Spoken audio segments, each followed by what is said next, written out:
آج ہم بات کریں گے نکاح کی، نکاح نامہ کی اور نکاح نامہ میں جو درج کالم ہیں ان کے بارے میں۔ تو نکاح کیا ہے؟ نکاح بنیادی طور پر ایک شرعی معاہدہ ہے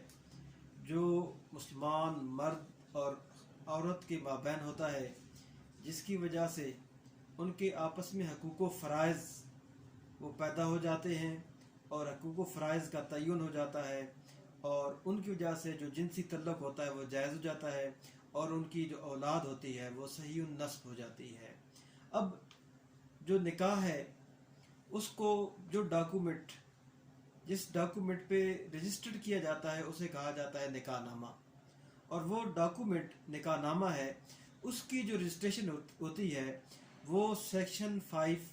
مسلم فیملی لا آرڈیننس 1961 کے تحت ہوتی ہے۔ اب اس جو نکاح ہوتا ہے یا اس جو شادی ہوتی ہے، جس نکاح نامہ کے ذریعے وہ رجسٹرڈ ہوتی ہے، وہ نکاح نامہ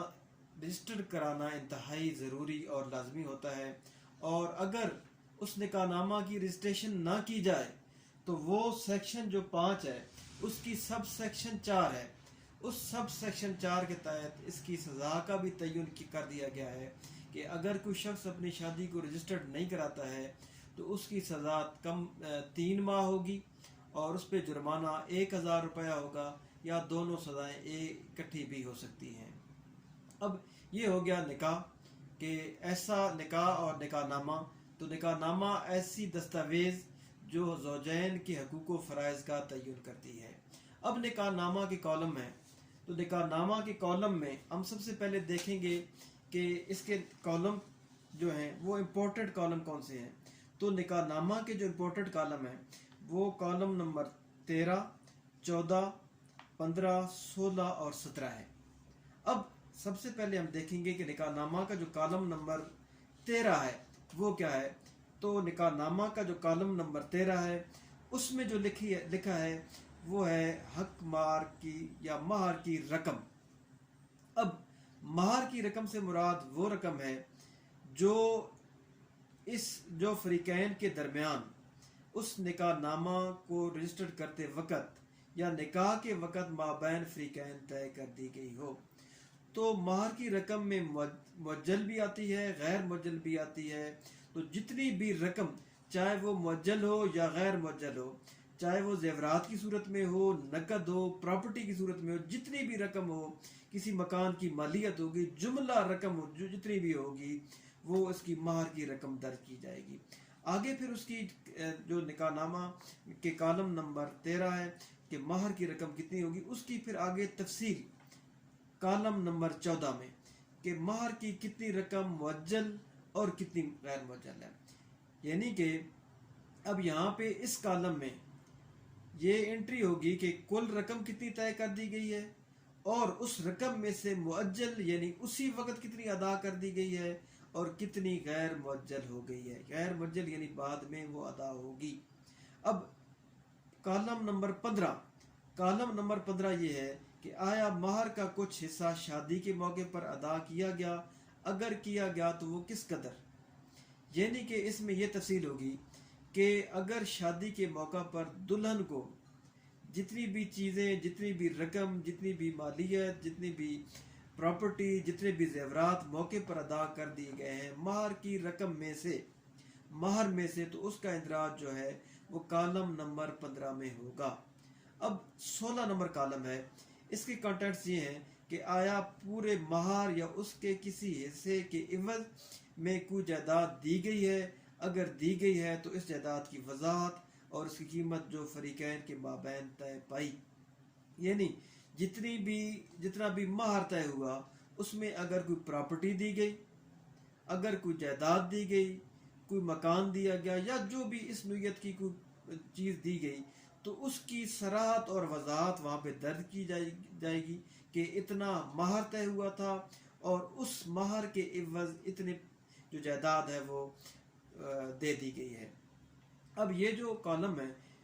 13، 14، 15 اور 16 وہ صراحتاً جو ہے وہ مہر کے بارے میں اور حق مہر کے بارے میں ہے۔ باقی اس کے بعد جو کالم نمبر 17 ہے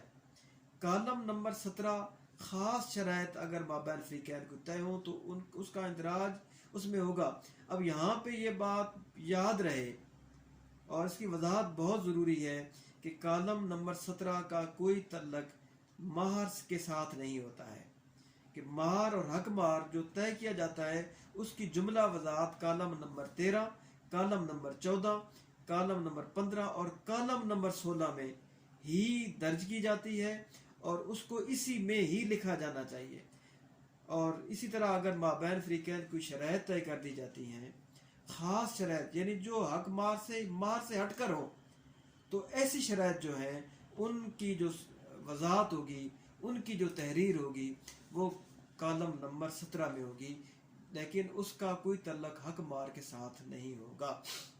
اب یہاں پہ ایک بڑی کامن غلطی کر دی جاتی ہے کہ حق مہر کو طے جب کیا جاتا ہے تو اس کو طے کرتے وقت اس کا اندراج جو کالمز ہیں حق مہر کے ان میں نہیں کیا جاتا، بلکہ کالم نمبر جو 17 ہے خاص شرائط کا ان میں کر دیا جاتا ہے، جس کی وجہ سے آگے جا کے بہت قانونی پیچیدگیاں پیدا ہو جاتی ہیں اور فریقین کے جو حقوق و فرائض ہیں ان میں بہت سارے مسائل پیدا ہو جاتے ہیں۔ تو جب بھی نکاح نامہ پر کیا جائے، جب بھی شادی کے وقت کیا جائے، تو اس بات کا خاص طور پر خیال رکھنا چاہیے کہ حق مہر کی جو رقم ہے وہ کالم نمبر 13 میں ہوگی، اور کالم نمبر 14، 15 اور 16 میں جتنی بھی چیزیں طے ہوئی ہیں ان کو سب کو کنکلوڈ کر کے، سب کو اکٹھا کر کے جتنی بھی رقم آئے گی وہ کالم نمبر 13 میں اس رقم کا اندراج ہوگا۔ پھر اس کی آگے وضاحت کالم نمبر 14 میں، کالم نمبر 15 میں اور کالم نمبر 17 میں ہوگی، اور انہی کالمز میں ہی حق مہر کا اندراج ہوگا۔ اس کے علاوہ، ان کالمز کے علاوہ حق مہر کا اندراج کسی دیگر کالم میں نہیں کیا جائے گا۔ جبکہ جو خاص شرائط ہے وہ پھر میں دوہرا رہا ہوں کہ یہ یاد رکھنی چاہیے کہ خاص شرائط وہ شرائط ہیں جو حق مہر کے علاوہ ہوتی ہیں۔ مابین فریقین جو حق مہر کے علاوہ دیگر شرائط طے پائیں وہ شرائط جو ہیں وہ خاص شرائط میں کالم نمبر 17 میں ان کا اندراج ہوگا۔ بہت شکریہ۔